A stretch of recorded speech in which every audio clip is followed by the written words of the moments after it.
Hola, buenas tardes. Bueno, yo voy a dar una, ¿se oye, no? Sí. Una visión más personal o más experiencial o más desde, mejor dicho, desde la inexperiencia. Es decir, que sí que llevo muchos años, desde el año 2000, en Energy Control, pero estoy más acostumbrado a otro tipo de foros, ¿no?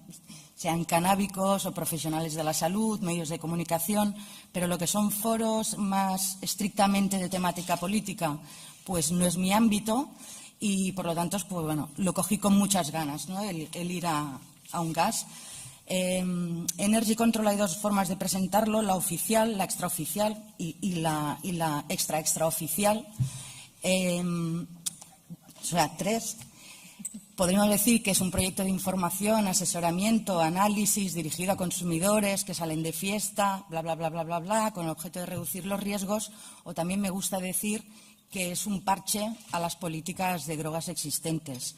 Un parche porque las políticas prohibicionistas, bueno, pues lo que ponen sobre la mesa es un tema que es tabú, sobre el cual no se puede hablar, no se ofrece información, las drogas son malas y punto, y no vamos a dar más información. Por lo tanto, una de las cosas, nuestros frentes, es transmitir, elaborar y transmitir esta información objetiva, neutra, no moralista. Y, por otro lado, otro de los objetivos grandes es conocer la composición de las drogas, que esto no es más que también pues una consecuencia de las políticas, ¿no? A veces los médicos que me dicen, es que claro, ¿cómo se puede hacer un consumo responsable? ¿Cómo se va a legalizar? ¿O cómo vamos a hablar de drogas si ni siquiera sabemos lo que se están metiendo, ni ellos lo saben, ¿no? Sí, eso es un problema, pero no es problema propiamente de la sustancia, sino de las políticas que se aplican, ¿no? El estar fiscalizada pues hace que desconozcamos cuál es la composición de aquello que vamos a tomar. Dicho esto, hay mucha información que voy a saltarme o que voy a comentar muy por encima porque ya lo ha comentado Araceli. De hecho, era inevitable que nos pisáramos en muchos aspectos, en muchas valoraciones y en muchas críticas. Deciros que, bueno, que esta era la sesión 30 especial de la Asamblea, que fue en abril, que fue la tercera sesión especial dedicada al tema de las drogas y que, como habían explicado, pues que se adelantó 3 años a petición de 3 países. Deciros que, bueno, para mí era la primera vez en Nueva York, esto es Naciones Unidas desde fuera y desde dentro, tal como se ve en la televisión, pues tal cual lo encontramos, y es impactante, ¿no? También el encontrarse allí en un espacio tan grande donde se reúnen todos los países y donde se manejan decisiones que afectan a nivel mundial, ¿no? ¿Y qué hace una chica como yo en un sitio como este? Pues la verdad, también es un poco extraña o larga bueno, el cómo yo acabé allí, pero sí que vamos a decir que fui invitada, no fui en representación de España ni mucho menos, sino que más bien fui invitada por el Grupo de Colombia, la Corporación Acción Técnica Social. Es un grupo joven, fuerte y que está dispuesto a cambiar pues la situación y el panorama que tienen allí en Colombia, ¿no? El lema con el que fuimos casi 20 colombianos y la española era el de Regulate Cocaine. Podéis averiguar en su web pues de qué se trataba, pero sí que tuvimos una gran presencia en un gas, pues éramos 20 personas con el mismo lema por allí corriendo, ¿no? Este señor de aquí es el ministro de Justicia, al que también le hicimos llegar la campaña de regular la cocaína. Y es importante también el ministro de Justicia decir que también va con mucha gente a su alrededor que lo protege, sin embargo, mucha menos con la que va en Colombia, ¿no? Sabéis mucho de vosotros que un ministro de Justicia, Lara, fue asesinado pues, por los narcos, por Escobar en aquel momento, y que son gente que necesita protección extrema. Para mí es muy difícil esto del tinglao prohibicionista, ¿no? Porque hay un montón de órganos, un montón de comisiones y un montón de gente que está trabajando por un objetivo que sería un mundo libre de drogas. Y bueno, es un poco complicado para mí, que soy inexperta, y para mí deciros que soy virgen en este tinglao, y por lo tanto para mí era sorprendente conocer todo esto de primera mano. Tenemos Naciones Unidas, que a través de su Asamblea General se van convocando a los países para tratar temas concretos y puntuales, y uno de ellos es el de drogas. El de drogas se sitúa dentro de ECOSOC, que es el Consejo Económico y Social. Y dentro de aquí tenemos, bueno, dentro de aquí sí se mueven pues tanto la CND, la Comisión de Estupefacientes de Viena, la JIFE y la UNOT. Depende de quién maneje el tinglao, quién tenga prioridad, quién esté montando un escenario, pues va a tener unas consecuencias u otras. Y, de hecho, que la primera reunión se celebrará en Viena y no en Nueva York y fuera organizada por CND, tuvo sus implicaciones, ¿no? Como el bloqueo a ciertas voces de países latinoamericanos que no tienen representación en ese organismo. Con lo cual, bueno, ya vemos que también pues que está sesgada, ¿no?, la visión o lo que allí se pudiera hablar. El proceso, para mí, también fue lo más sorprendente, como bien dijo Araceli. Pues bueno, hubo una ceremonia de apertura, esto era en el minuto 0. En el minuto 3 se aprueba un documento y el tipo da un martillazo y se aprueba el documento. Y, coño, yo me quedo alucinada diciendo, pues en mi pueblo se hace al revés, ¿no? Uno empieza debatiendo, se propone un documento, unos contenidos, se debate y posteriormente pues aquello se aprueba. Sin embargo, pues eso ya venía hablado, consensuado, y hablaremos después del consenso, en Viena. Porque se aprobó en el minuto 3 y luego los 3 días siguientes fueron discusión y debate por parte de todos los países y en qué puntos no estaban de acuerdo. Sobre todo manifestaban esto, ¿no?, en qué no estaban de acuerdo con el documento. Yo pensé que también, como soy virgen en estos escenarios, pues bueno, que eso había sido trabajado y era normal ese proceso, pero resulta que no. Si uno miraba el programa, se veía claramente que la aprobación del documento estaba prevista para el final de la jornada, del tercer día de jornada, y sin embargo se aprobó en el minuto 3. Con lo cual parece que había mucha prisa en que aquello quedara ya aprobado y ratificado por todos los países por el miedo o cierto temor a que aparecieran voces demasiado disonantes durante el discurso y que aquello no acabara siendo aprobado. Y parece ser que eso fue uno de los motivos por los cuales en el minuto 3 se aprobó rápidamente. Y luego, decir lo que queráis, que esto ya queda dicho. Yo creo que 3 de los puntos ausentes y que también fueron, sobre todo, punto de crítica de los diferentes países fue todo el tema de la pena de muerte. Se hablaba mucho de la proporcionalidad de las penas, de buscar alternativas al encarcelamiento, tratamiento, educación, salud. Pero la pena de muerte ha sido un punto que no ha sido incluido en el documento, con lo cual, pues bueno, muchos países manifestaron su descontento, su decepción en que en el siglo XXI todavía se siguiera manteniendo la pena de muerte como castigo, ¿no? Muchos países solicitaron la moratoria de la pena de muerte de los casos que tenían en vigor, pero parece ser que no hubo mucha repercusión, luego ya lo veremos. El tema de la regulación del cannabis ha sido otro de los temas tabús. Pensar que es uno de los temas también que hacen temblar los pilares de la prohibición y, por lo tanto, pues bueno, también se hablaba de esto, ¿no?, de la flexibilidad, de otras maneras y escenarios posibles, pero sin una mención directa. Y la reducción de daños, como no, fue también una de las grandes ausentes en el documento. No hay manera de que aparezca. Parece que harm reduction son 2 palabras que juntas crean alergia o alguna reacción atípica en todos estos organismos prohibicionistas. Y, sin embargo, el problema mundial de las drogas sí que es una frase que podemos encontrar pues en este documento, que es de varias páginas.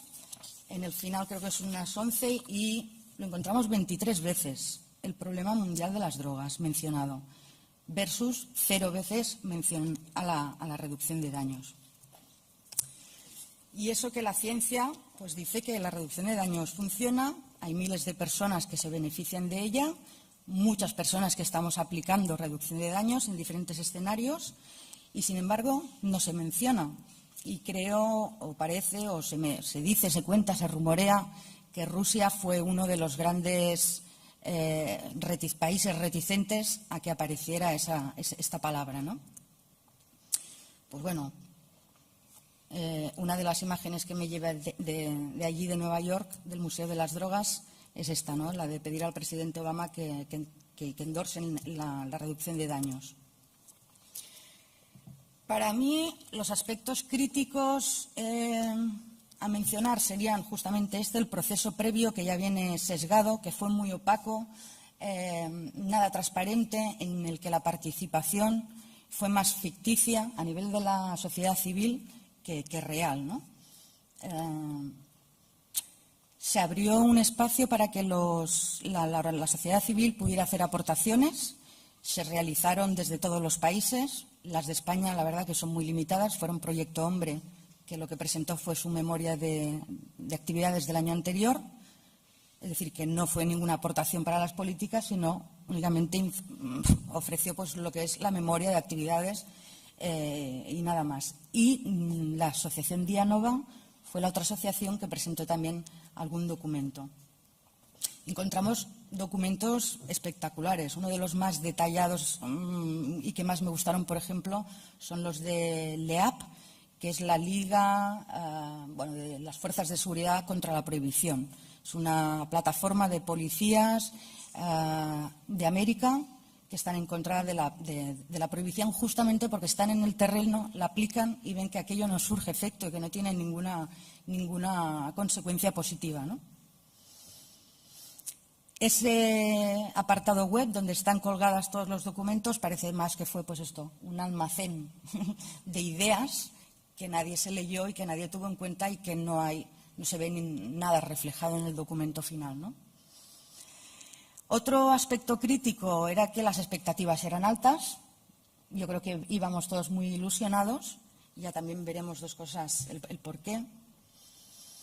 El papel de la sociedad civil, si es que tuvo algún papel, más que un papel relevante no lo tuvo, sí que hubo presencia, mucha presencia. Y de hecho antes hubieron 3 días de un gas, el día previo era una reunión de la sociedad civil y una de las cosas que cabreó muchísimo es que había gente de todo el mundo, se habían gastado miles de euros para poder estar en Nueva York y solo en para la reunión de la sociedad civil se habilitó una sala de 100 y pico de plazas, creo que fue, con lo cual pues mucha gente se quedó fuera. Fue un poco desastre y se vivió como una estrategia de bloqueo, ¿no?, de la participación por parte de muchas entidades. Y yo creo que también es por eso que hay una falta directa a la reducción de daños, a la pena de muerte y a otros aspectos que si la sociedad civil hubiera tenido un papel preponderante, hubieran aparecido y se manifestarían en el documento. Y luego otro aspecto crítico, yo creo que es que si es un consenso mundial, eso es posible. Es decir, un escenario en el que hay países que aplican la pena de muerte por un consumo, ya no por tráfico, puede llegar a un consenso con países con los cuales se está regulando, se están poniendo medidas, estrategias de regulación, por ejemplo, en relación al cannabis. ¿Es posible llegar a un acuerdo? Bueno, una de las cosas que decíamos sobre las expectativas es que hubo grandes expectativas porque una de las afirmaciones que se hizo en 2012 por parte del secretario general de la ONU es que se esperaba que la UNGAS 2016 fuera un debate abierto, plural y de gran envergadura que considerara todas las opciones disponibles.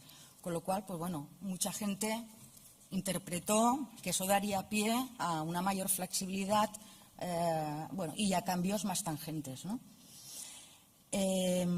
Una de las acciones reivindicativas que pudimos vivir allá era, no he podido traer la foto de que lo hicieron muy bien, con gente vestida de la época. Yo lo encontré dentro, pero fuera también se podía encontrar el Post-Prohibition Times, que lo que hacía era un llamamiento que pedía al señor Ban Ki-moon, que los líderes del mundo pedían el fin de la guerra contra las drogas.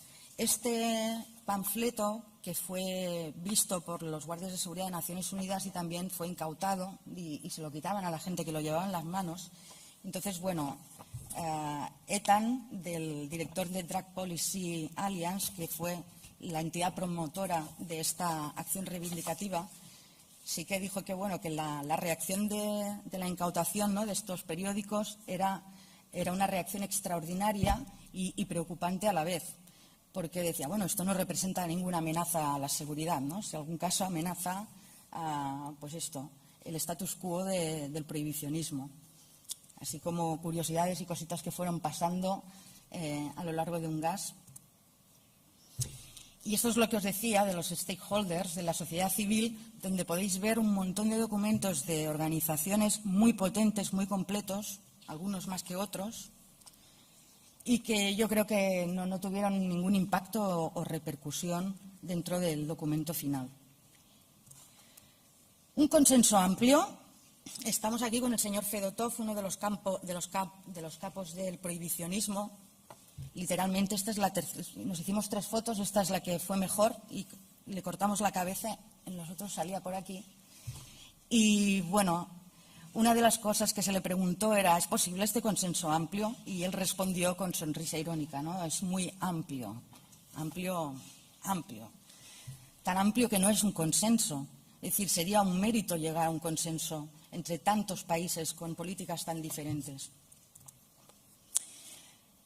Hay quien dice, como el Alex Wodak de Australia, que más que un consenso lo que se ha mostrado con UNGAS es que hay un consenso internacional que está roto, que las fracturas son múltiples, profundas, graves e irreparables y que no podemos volver atrás y fingir que existe algún tipo de acuerdo internacional.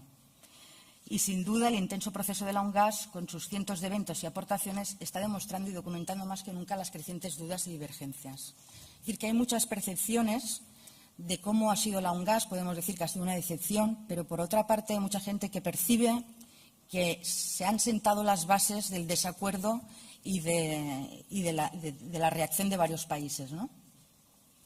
Sin embargo, pasó el UNGAS y seguimos también viendo pues que sí, la pena de muerte. Vemos en Filipinas que del 1 de julio al 5 de septiembre 2.500 personas han sido asesinadas, o se siguen aplicando políticas prohibicionistas extremas como la de Inglaterra, ¿no? Todo lo que coloque es ilegal, es inmoral o engorda, como dice la canción. Paralelamente a lo que es UNGAS, para mí lo más interesante, las conversaciones de pasillo, el conocer gente referente del tema que ya habías coincidido. Pues aquí tenemos a mi tío Julio Calzada de Uruguay, el que estuvo en la Junta Nacional. Él prefiere que le llame primo por el tema de la edad, pero tío, primo, Julio Calzada. Aquí tenemos al rey del Rif, con el que también pudimos compartir pues mucho rato y risas en Nueva York, y también poder conocer al doctor Kalhar, del cual soy auténticamente una fan hace tiempo. Pues también son cosas que son interesantes y curiosas, ¿no? Todos los eventos paralelos que podíamos vivir fuera de UNGAS, toda la gente que no estaba dentro, pero sí estaba fuera, reivindicando, haciendo actos de todo tipo. Aquí nos metimos pues en una cárcel, lo que supuestamente era una cárcel, la caravana por la paz, la vida y la justicia de todas las madres que han perdido sus hijos, que vino recorriendo esa caravana toda Latinoamérica hasta llegar a Nueva York. Y maravilloso el Museo de Políticas de Drogas, que también estuvo 3 días abiertos, en el que pudimos ver, pues bueno, esto por ejemplo es un proyecto muy bonito de madres, de personas que tejen a mano y así cuentan el número de muertos, donde, bueno, tejen aquí la persona que ha desaparecido o muerto, dónde, la fecha, quién teje aquel pañuelo y el número de muerto o de desaparecido, ¿no? Estaba lleno. Podíamos ver también dentro del museo la representación de una celda de una cárcel o de una sala de consumo supervisado. Incluso podíamos ver referencias a Silk Road, que ha sido un caso también, todo el tema de la Deep Web y los mercados, criptomercados, que está poniendo en jaque mate las políticas de drogas. Y otra de las cosas ya fuera de UNGAS fue la visita de uno de los centros de reducción de daños, Vocal, que esta gente es muy potente, están todos los tinglaos y son súper reaccionarias. Entonces, aprender y estar con esta gente también fue de lo más interesante. Y algunas conclusiones también de forma rápida, pues lo que decíamos, ¿no? Un documento de compromiso final, mérito o ficción. Sería todo un mérito conseguir un acuerdo entre países tan divergentes y además algunos peleados, porque pudimos ver cada tarde también peleas, ¿no? Entre países, porque tú, porque yo, porque, bueno, impresionante. El tema de avance o decepción, según seas optimista o pesimista. Por ejemplo, hablando con Constanza de ICEARS, ella es más optimista y cree, bueno, es un compromiso, es un documento de compromisos mínimos, pero para los países que están por debajo, claro, supone un poquito de avance. Para los que estamos por arriba, pues no nos supone nada, pero para aquellos que están ahí en la cuerda floja sí que les supone. Para muchos es una decepción. También decir que, bueno, como ha sentado las bases del desacuerdo y del futuro, pues bueno, nos vuelve a inyectar un poco de entusiasmo, ¿no? Hay quien dice que este ha sido el principio del fin del prohibicionismo. Otra de las cosas destacables y que a mí me parece muy importante es que han pasado del lema de un mundo libre de drogas hacia un mundo libre del abuso de drogas, con lo cual, pues bueno, hay un paso más de flexibilidad ahí. Y luego lo que me ha quedado muy claro también es que los cambios deben ser locales, los desafíos son a nivel local y que solo así se podrá llegar a un cambio global, si no lo hacemos a nivel local, vaya, porque creo que a nivel global o mundial en ese escenario es muy difícil, hay muchos intereses, hay muchos acuerdos, hay muchos convenios, muchas cosas que se nos escapan, yo creo, y en el que también debates en el que no podemos estar presentes. Con lo cual nos es imposible también participar y tener impacto, ¿no? Ahí. Con lo que yo animo a seguir la lucha en el ámbito local sin olvidarnos de este escenario también, ¿no? Que es interesante. Muchas gracias.